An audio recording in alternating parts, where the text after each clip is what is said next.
number 6 Latchmere Road. Just an overview of the front of the property. Slates are in reasonable condition. They're a good grade. The valley is ageing well. That's been cut in nicely. The lady in the top floor, the front of the property, she has a drip above her desk where the light fixing is, and this would correlate directly to that. So we have a slate missing, or 2 slates missing, and you can see inside there the timber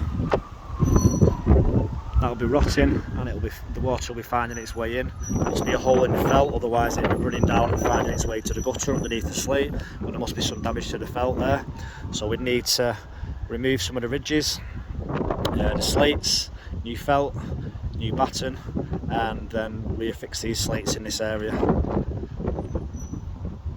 Moving on to the far side here, this is where the issue in the chimney is, on the 2nd floor and on the 1st floor. Now in this area we have sticky bland flashband tape here, here, here, over here.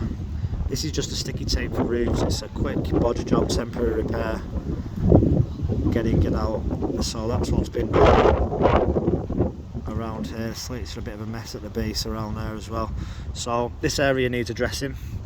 The chimney itself, the flashings, they've got foam on the front of them, so they've obviously not been laid right at all. You see how bad that slate is there as well, that repair. The flashings just aren't laid right at all. They're old, they've had foam and silicone repairs.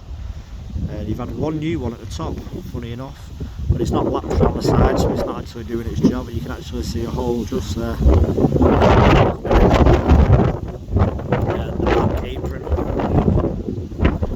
when it's old, it's had some bitumen repairs and there's lots of debris in there. It's not been fixed right. What I'd like to do with this is just pull out this area, use soakers, individual soakers that go under the slates, so it's cold free, and it goes 4 inches under the slate and 3 inches up the wall. Individual soakers, that's your channel for the water to run down, and then individual flashings to cap the soakers.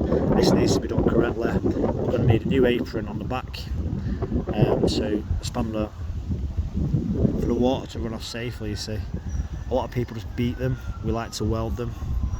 Code 5. Chimney itself, you got a little bit of mortar on the back. The rest of it, 90% of it's gone. So we'll say grind and repoint, but there won't be much grinding going on. So hammer and chisel and point up the chimney. The flaunching on top, it is solid. I just had a look, but there is some imperfections, as you can see, where water can ingress, especially around the pots on the front. Somebody's done a repair with sand and cement, not sand and cement and stone to create concrete, so that will not stand the test of time. On top, I mean, these are crucial areas as well. See, like this, water just sits against the brick and comes in. We've got issues on the 1st floor, 2nd floor and the 1st floor chimney, and it could possibly be running straight down to the floor, to the ground floor, because apparently there is a damp spill in there. We've not investigated, but Jordan Fishwitz have just informed us.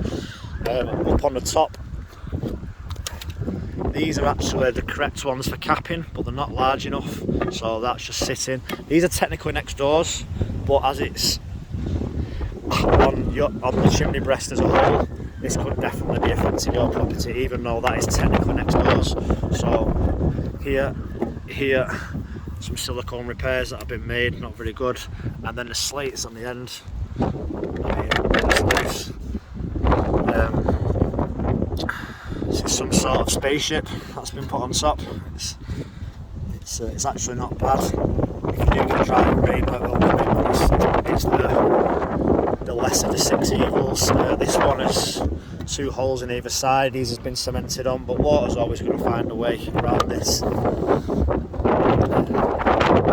Removing them is your best bet, but we could also cap them correctly if you wanted to keep them if it was ever going to be a fire used in here in the future.